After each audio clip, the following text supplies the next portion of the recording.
Hey there, Streakers. We are into December. Can you even believe it? The year has passed by at blazing speed, even though the time is always the same and it goes by at the same pace, no matter what. It seems that when we're occupied with many things to do, there's never enough time. I want to talk with you today about an article that I received in my inbox titled The Most Common Mistakes in Goal Setting and Goal Pursuit. With the advent of the new year around the corner, we're going to have an opportunity to set all kinds of New Year's resolutions, or maybe not. Let's talk a little bit about what this author says about goal setting. With that, let's start streaking.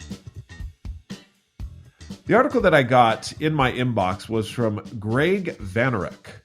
And Greg, he writes this: the most common mistakes in goal setting and goal pursuit.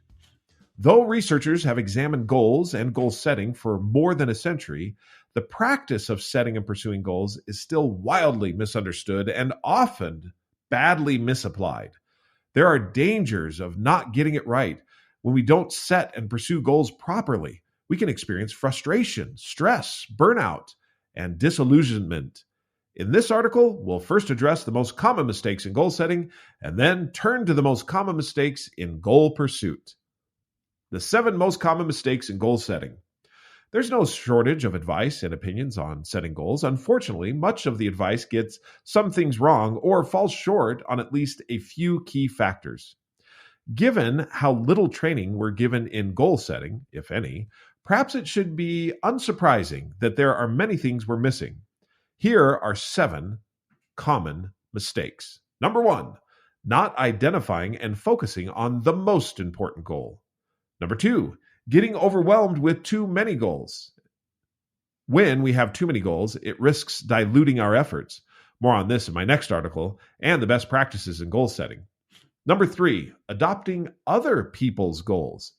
We're social creatures prone to extensive influence from others, but taking on the goals we think we should have or ones that others will admire can take us away from our own aspirations and aims.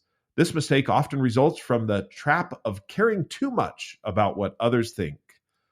To let another man define your own goals is to give up one of the most meaningful aspects of life, the definitive act of the definitive act of will, which makes a man an individual. That was a quote within the quote of the article from Hunter S. Thompson, letter to his friend Hume Logan. Back to the article. Number 4, setting goals out of ego. We may set goals from a place of wanting or needing to attain status or prestige from others if we achieve certain things they value. This can lead us down the trap of excessive materialism, which can be a drain on our ultimate happiness because of hedonic,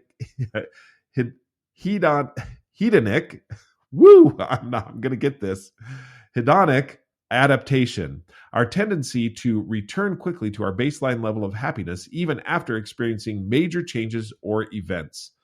Number 5, setting goals only in one area. Many people leap right into goals about a promotion or target weight, but overlook the importance of setting goals for their relationships, education, or community. Why not set goals in a few different key areas, perhaps choosing from these categories: quality of life, health, relationships, education, work, service, or finances, while also being careful not to have too many goals. Researchers have found that relationship goals tend to bring greater well-being than achievement goals. Number 6, assuming that achieving our goals will make us happy. Naturally, many positive emotions tend to accompany goal attainment, from satisfaction or relief to excitement or elation. But the effect is often more short-lived than we imagine. Most goal attainment only changes things temporarily, and we humans have a tendency to adapt quickly to the new normal. Again, hedonic adaptation. Boy, I need to look at that word. I know what he's talking about there, but the word, if I'm saying it correctly or putting the correct emphasis on the right syllables, there's more to life than achieving goals. Back to the article. It's often the pursuit of the goal that really engages our motivation. Writer Chris Guillebeau calls it the happiness of pursuit. Many people struggle with the doldrums or low motivation after achieving a big goal because their animating focus has suddenly disappeared. Also, lasting happiness is much more about close personal relationships, purpose, and contribution than it is about goal attainment or material status. Number 7, thinking too much about the end result we're after and not enough about whether we're willing to endure the pain and sacrifice to achieve our goals.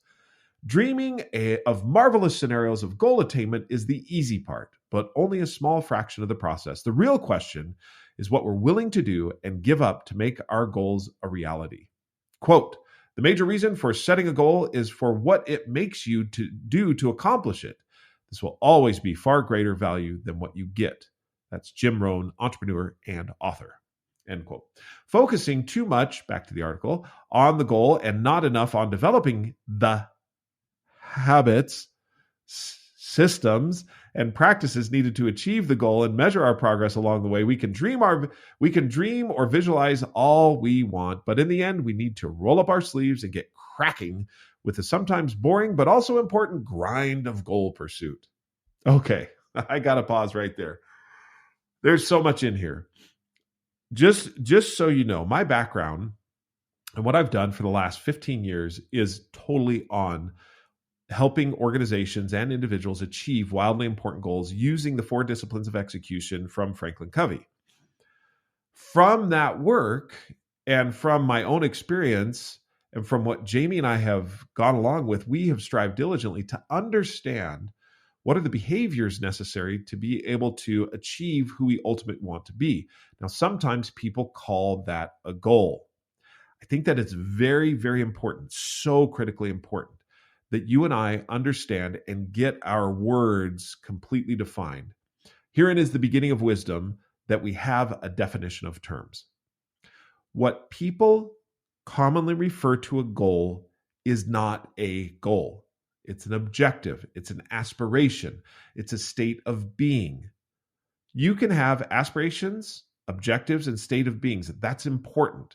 It's like your mission statement in life. It's who you want to be. I want to be a writer. I want to be a runner. I want to be one who is full of learning and relationships or a continuous learner. All of these are aspirational statements. They are not goals. Now, why is this important? Because a goal, in order to be a goal, has a starting line, a finish line, and a deadline. That is a goal. Where I agree with Greg is people do not use, we all get confused with what a goal is, because if you set as a goal and if you say an objective or an aspiration is a goal, you'll ultimately get frustrated because you can never achieve the aspiration. In other words, it will always be something that you're aiming for, that you're wanting to become. That's number 1. Know that a goal is a start line, finish line, and deadline. You want to write a book. There's a start line, finish line, and deadline. You want to learn, and this is a tough one, learn a language, because it's so difficult to say, well, when do I learn the language?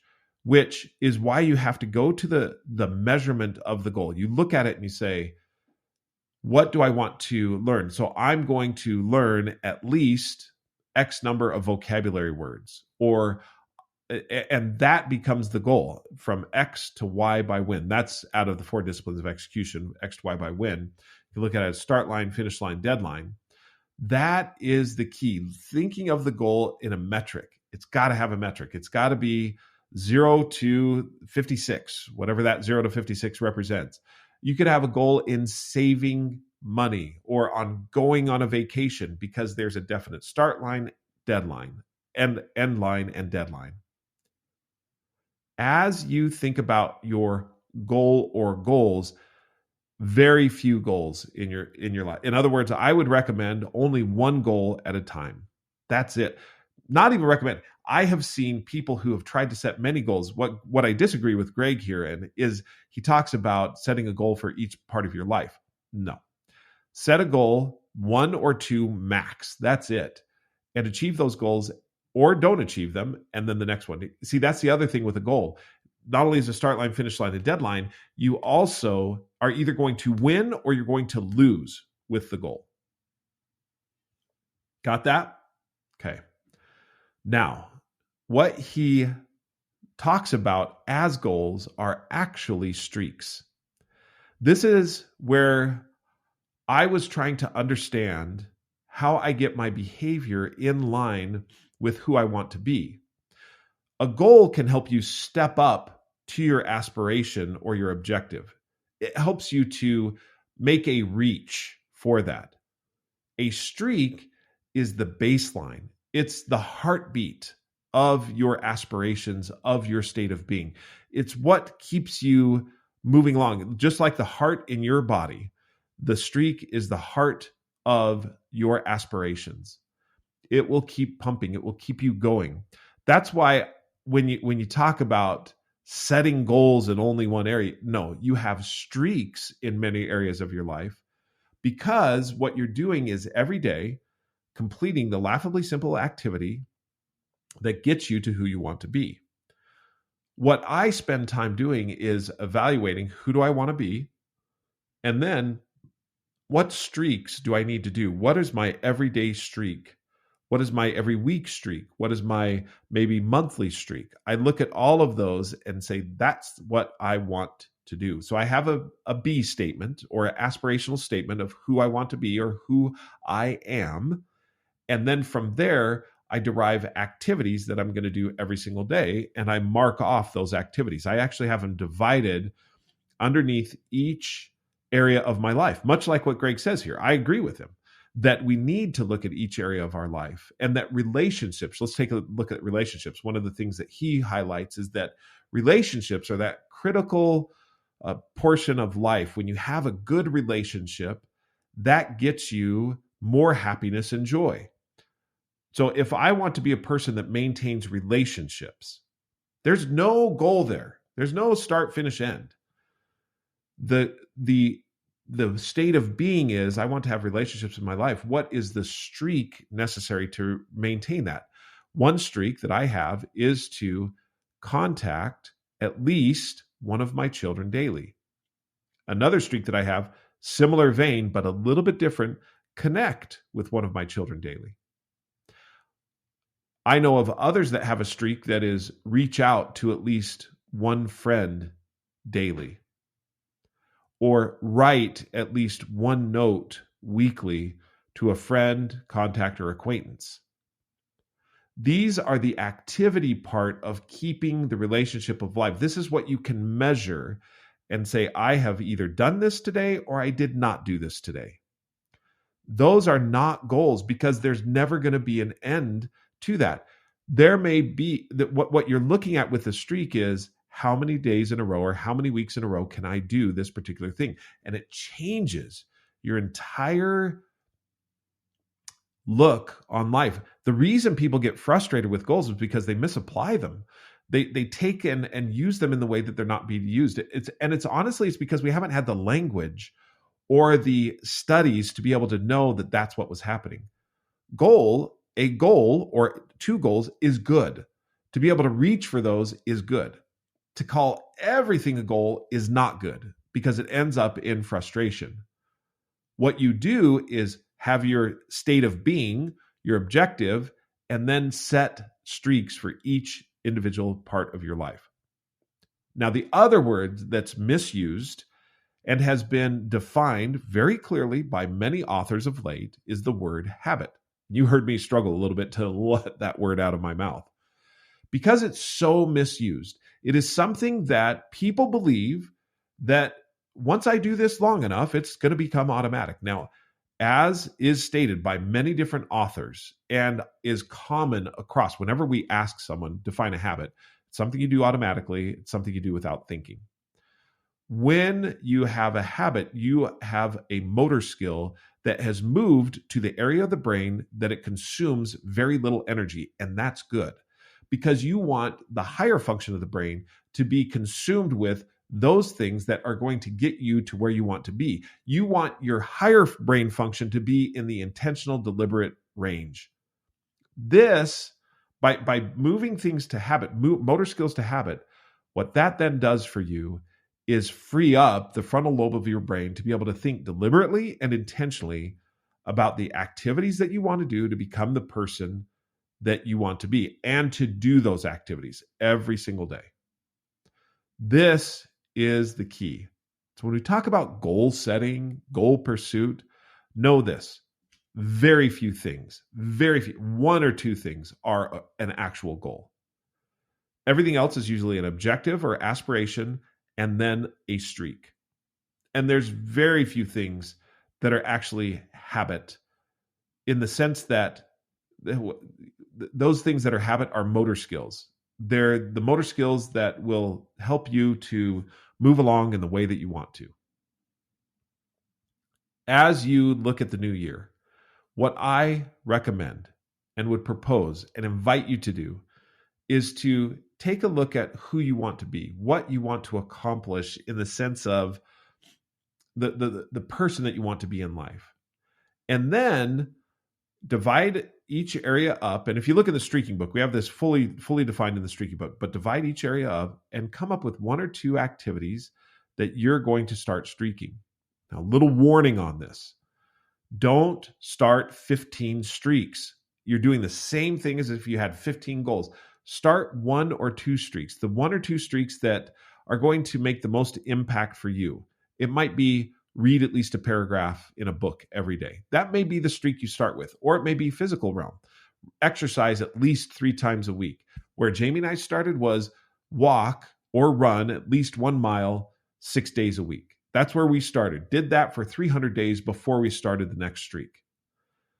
Get your streaking muscle going so that then when you start to look at areas of your life, you can add to those areas of your life that which, or you can add streaks to those areas of life that you want to achieve. Again, in the Streaking app, what's great is you can set up each of your streaks in folders. And these are the folders of your life. The folder of my life, which is my spiritual life, the folder of my personal life, relationships, family, any of those folders. You can call them whatever you want. They're really the folders of your life that help you to become who you want to be. They're the overall, they set you on the course to become that overall aspiration or objective, who you want to be. Thank you, Greg, for writing the article. I appreciate that. And I appreciate the opportunity to expand on what his thinking was and really to clarify and identify what the differences are and to get more discrete language around becoming the person you want to be. Understanding these will help you to avoid the frustration and the difficulty that comes from way too many things being called a goal. Have a fantastic day. I've enjoyed talking with you at any time. You are always welcome to reach out to me at Jeffrey, Jeffery, at thestreakingapp.com. You can also download the Streaking app and follow along on any one of my streaks. You'll see I have quite a few in there, and it's been years and years that I've been streaking, but that is how I become who I want to be. Every once in a while, I'll throw a goal in order to achieve it. But for the most part, I'm streaking. If you want to download the Streaking app, you can do it at the Apple App Store or at Google Play. Please give us a review, subscribe to the podcast, and until we talk again, keep streaking.